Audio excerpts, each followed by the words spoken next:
What's up YouTube? Fallout Freak here, and I'm back with yet another locations video. So I usually try to switch up my videos during every week. However, I'm doing another locations video this week like I did last week because this was a request by LILBBB123. So shout out to you, and I really hope you're watching because this locations video once again goes in full circle. So we did a Fallout 3 locations video in my last locations video last week. So we're going to be doing a Fallout 4 location, and the location that they requested was none other than the castle.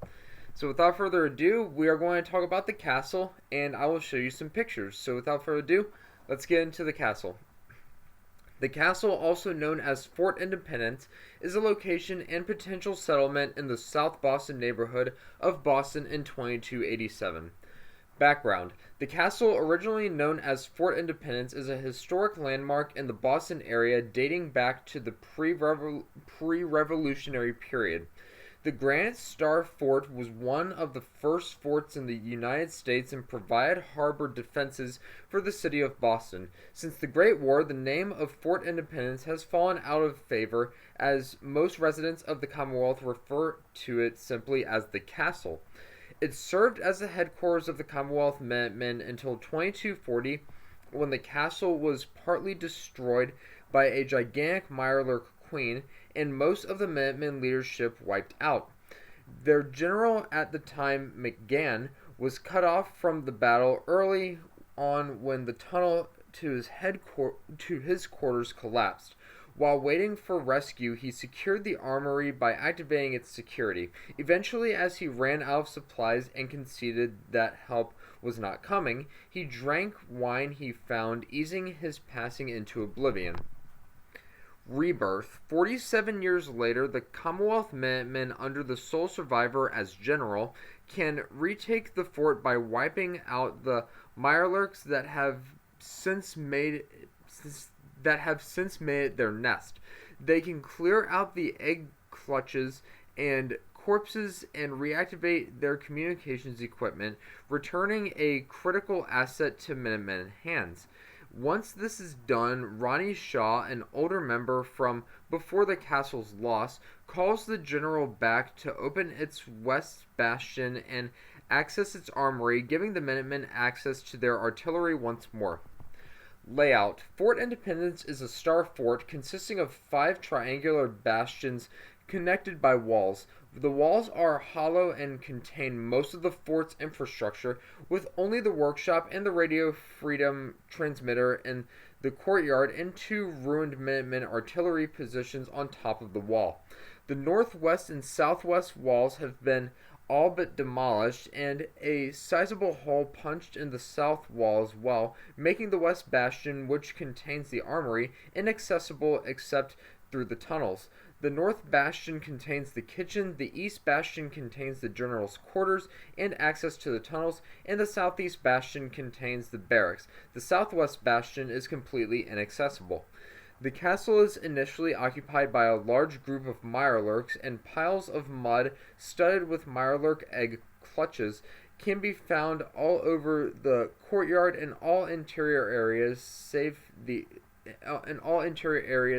armory. Once the quest taking Independence is completed, these will be cleared away and the fort made available for settlement. Inside the fort is a missile launcher and flamer, as well as a small amount of ammunition for each. Once settled, it comes with 5 free beds, a cooking stove, a first aid station, a chemistry station, starter lighting, and an electrical cable system, and an industrial water purifier good for 40 units of water should the player character reintroduce power into the system.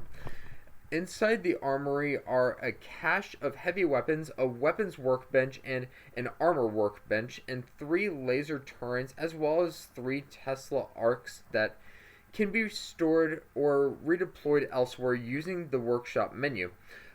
Also present are laser musket mods and the schematics for building the special artillery units. However, access to the armory is impossible until the quest's old guns is completed. Access to the settlement is through the south via the main gate, and enemies will usually attack from this direction or the other land. Approach to the northwest behind the main gate is a small and highly defensible room. Let's see what we got right here. Okay, the castle tunnels. The entrance to the tunnels is difficult to find prior to beginning the quest Old Guns. It is hidden behind rubble and cannot be accessed unless the workshop for the castle has been unlocked by advancing in the quest Taking Independence. Once the workshop is unlocked, head to the room in the East Bastion, then look to the left to find a pile of rubble which can be scrapped in workshop mode.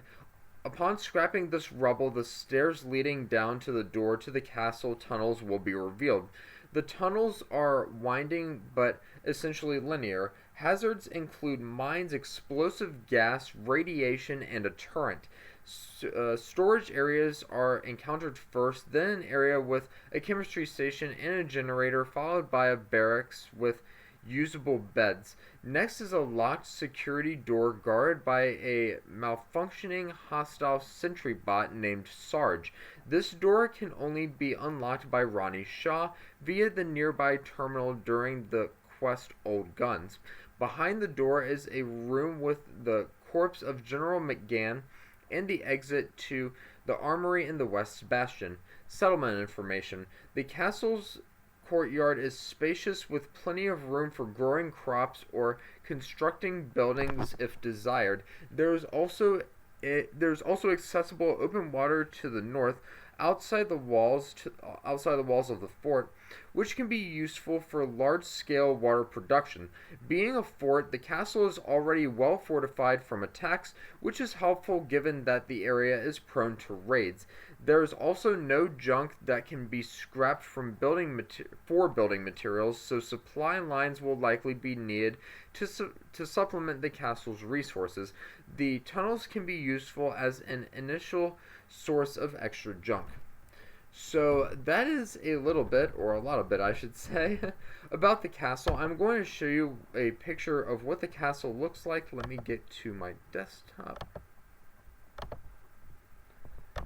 And this is the castle. See how it kind of looks like a star, kind of? And each one of these points has like here used to be like a cannon. I think here's a cannon, or what used to be a cannon.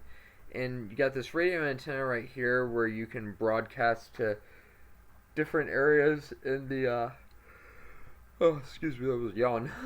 in the Commonwealth Wasteland. Now let me get to what it looks like on the map. And I can't go up like this because the stupid ass PlayStation logo is blocking it, but there's the castle right there. You got the Brotherhood Pridwin right here, Custom House Tower here, Shamrock Tap House, Hesser's Custom Robots, Four Leaf Fish Packing Plant, and you got the South Boston Police Department right there, South Boston High School right here, and yeah, that's what it looks like on the Pip-Boy map. And that is my video for the castle of Fallout 4 in the Commonwealth Wasteland of Boston. So hit me up in the comment section below. Let me know what you thought about this video, what you would like to see me do other location videos for, and what other videos you want to see me do in general, I guess. But until my next video, you must always remember that war never changes.